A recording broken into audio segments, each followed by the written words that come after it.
interesting things that I find, especially as students get older. It very frequently seems that you have students that possibly have dyslexia, have never been formally diagnosed, are now in high school, have gone by all their times with C's, D's, but they make it through and they keep going. And sometimes you run into the parents that then characterize their teens and they say, because they're so smart, and say, they just don't put effort, they're just lazy. I'm one of those parents. Oh, you are? Yeah. So that boy that I told you about that could read when he was 3? Yeah. He cannot do math to save his life. So like we're talking about comorbid conditions. Right.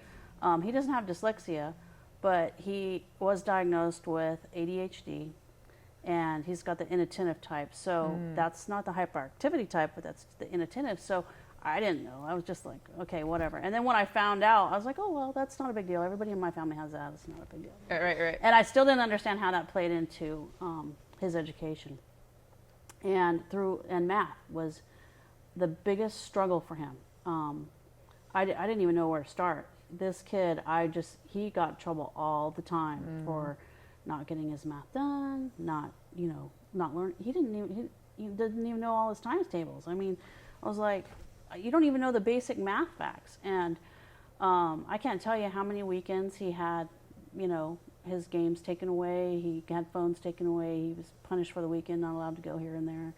And I would tell him, Richard, you just need to learn to apply yourself. You really are lazy, and I'm sick of it. I don't want you to really try hard. I want you to apply yourself. And he told me not too long ago, he said, Mom, I used to just lay there in bed thinking, if only I knew how to apply myself. If only I knew.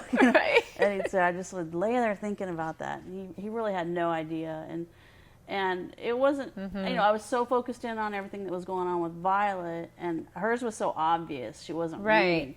But I just would always tell Richard, you're so lazy. You just need to work harder. You need to be more organized. And, I still didn't even understand all the different levels of it. I didn't realize that I needed to teach him how to be more organized. He had, organizational issues. Well, guess what? I'm not the best person to teach that, since I have them too. So we just kind of willy-nilly, hoped it worked out. And he did graduate senior class president of, of his school here. And I'm very proud of him. But just like you said, it's C's and D's, and a lot of harsh things were said that should have never been said. Right, and you didn't know better. Didn't know better. Right, and I think about that because I think that I just keep thinking of this idea that I read when our oldest, when he was a baby, we actually had the great fortune of being part of this wonderful Mommy and Me class, and they had us read a book called Positive Discipline by Jane Nelson, and I still have that book at my bedside. Oh, wow. He's 14 now, and I still have that book. Thank you, Teacher Cheryl. It's still my go-to when I'm feeling desperate. But one of the main premises there is that a misbehaving child is a discouraged child. And that really struck me, because I think so many times we're so quick to judge and label and judge and label.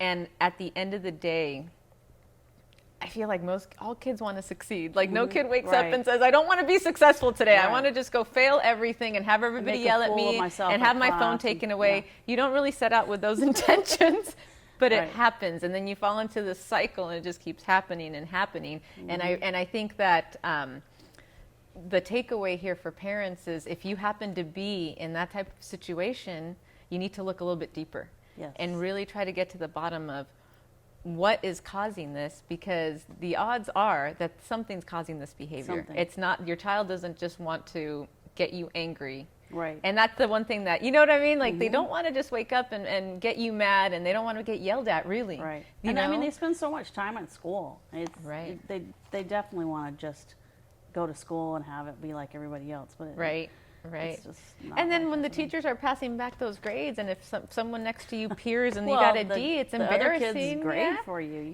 Exactly. Too. Like that's the one thing I know for Jaden, that's really hard. And I think I understand why teachers do it, and it makes, because there's so much to grade and it's easier and then you pass Right. it forward. But really when you're doing that for the kids that are struggling, oh man, really it's just hard. put them out there. It's like just Or make having them that feel board, where, okay, these are these readers over here. here, and right. Here's the turtles over here and the eagles are over here. Everybody knows who the Who's turtles who's and the are. eagles are. Right. It's embarrassing. Right, everybody knows the red group's the lowest, and they'll say that, oh, I'm in the lowest group, even though it's the red group. They know that you can't get away with it. know, And I know, and it's interesting the things that you become sensitive to once you're part of this experience, because I know with our oldest, he was always honor roll, got all the awards, and and I was there clapping with all the other parents at the awards assemblies. And then now that we have a daughter that's dyslexic who tries so hard and really wants that award but just can't get it, it breaks your heart. And then you really start to really rethink everything that's happening. Yes. And I realize that that's a huge motivation for me, because it really starts to change how I perceive the educational system and how just emotionally we deal with kids in a classroom. Right. Where we do put them up to such scrutiny and we praise the top. And the idea is, I think the whole awards thing, I never put it in this context, but I think what I've concluded is that it goes along with the lazy idea. The idea that schools have is, if we reward the top, the kids at the bottom are going to be motivated to get up there. They're going to work harder because they're going to want that pizza party at the end of the year for having that honor roll. But the reality is that if they could, they would. But for some reason, some of them can't. We measure intellect off of their ability to, perform in school. Yes. And that is not a measurement of intellect at all. Right. And that's what I was doing with my son. I was like, well, I know you're smart. You're reading words when you're 3. Right. You're smart. There's You are, nothing right. wrong here. Right. You just are lazy, straight up lazy. And Right. so I was measuring his intellect off of his ability to read. So then, what would you say to a parent in a similar situation with a older child, older student, that they think is unmotivated, disorganized, and lazy? What should they do? What can they do to try to help their child? Well, it's hard once the kids get older, because they definitely have already had so much hurt go on, and so you have self-esteem issues there. You'll often have behavioral problems because this goes on year after year, and they become very just very distressed about and very the whole discouraged. situation. They It's feel just defeated. discouraging, Why try? Right. Why try? So it's hard. So you also have some attitudes and stuff that you have to work through. But I think it's just so important to really take a good look at the entire thing and dig apart, what is the missing piece here? Like, why is this not getting done? What's happening? And then really try to develop a plan around that. And getting appropriate testing done is never too late to do that. And you don't even always have to have testing done. You can just learn on your own about this, and you can start to figure out what's going on and different ways to accommodate your child. So it's not always, going to work out. If they're, say, in 10th or 11th grade, and you're going to rush down and have a psychoeducational evaluation done and start bringing in and all this stuff. I mean, it's kind of late in the game there.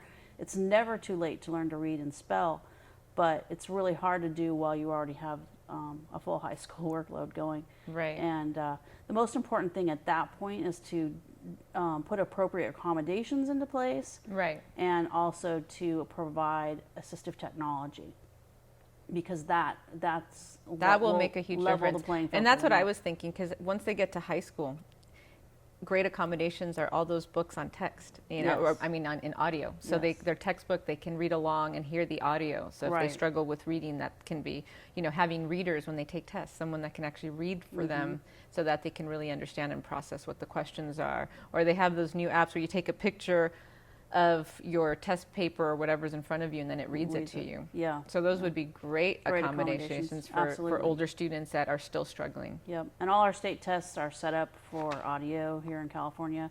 In California, we also work with all the publishers that do our California books, and they are available on CD or online even. So there you have interactive textbooks online. Wow, that's great. Textbooks are also available at Learning Ally. So there's a lot of options, but you kind of have to put a bunch of things into play to get it to all work. And it's different for each person too. Absolutely. So the parents really have to work with their specific child and try to figure out what makes sense for my child. Right, exactly. Well, great. Now, is there anything else you want to add before we conclude? Are we good? I think we're well, good. as I say, We talked a lot. we did, and there's still so much more to it. know. I'm like, I feel we just did the basics today. Yeah. But we'll have to get into That's it. Well, okay. thank you so much though, Chit-chat for more. coming. Oh, definitely.